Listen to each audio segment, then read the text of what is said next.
डीबाट नाम आउने व्यक्तिहरूको भन्दिनु न भनेर भन्नुभएको छ। डीबाट नाम आउने व्यक्तिहरूको धेरैभन्दा धेरै कमेन्ट आएको हुनाले गर्दा आज हामी डीबाट नाम आउने व्यक्तिहरूको विषयमा जानकारी गराउन गइरहेका छौँ। हजुरलाई पनि आफ्नो विषयमा जानकारी प्राप्त गर्नु छ भने आफ्नो नामको पहिलो लेटर कमेन्ट बक्समा गएर कमेन्ट गरिदिनु होला।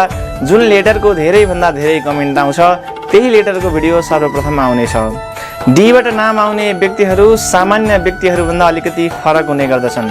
कसैलाई चाँडै विश्वास गर्दैनन्, तर विश्वास गरिसकेपछि तन मन धन सबै दिएर विश्वास गर्छन्।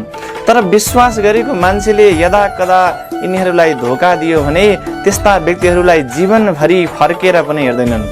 यिनीहरूको रिस भने नाकको टुप्पोमा नै हुने गर्दछ। तर यिनीहरूको अगाडि न्यु खोज्न आउने, झगडा गर्न आउने व्यक्तिहरू कोही पनि टिक्नै सक्दैनन्। शत्रुहरूले पनि यिनीहरूको केही बिगार्न सक्दैनन्। पछाडि पछाडि बसेर कुरा मात्रै काटिरहन्छन्, अगाडि आएर केही पनि गर्न सक्दैनन्। यिनीहरू अलिकति जिद्दी स्वभावका हुने गर्दछन्। आफूलाई मन परेको कुरा अथवा चाहिएको कुरा जसरी पनि प्राप्त गरेर नै छोड्दछन्।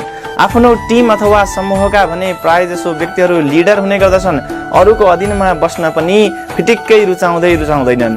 हार्ड वर्कमा भन्दा स्मार्ट वर्कमा बढी विश्वास राख्ने गर्दछन्। यिनीहरू नयाँ नयाँ ठाउँमा घुम्नका अत्यन्त शौकिन हुने गर्दछन्। समाज सेवामा दिन दुखी गरिबहरूमा पनि परोपकार गर्नको लागि कहिले पनि पछि हट्दैनन्। मनका भने अत्यन्त सफा र दयालु हुने गर्दछन्। राधे राधे।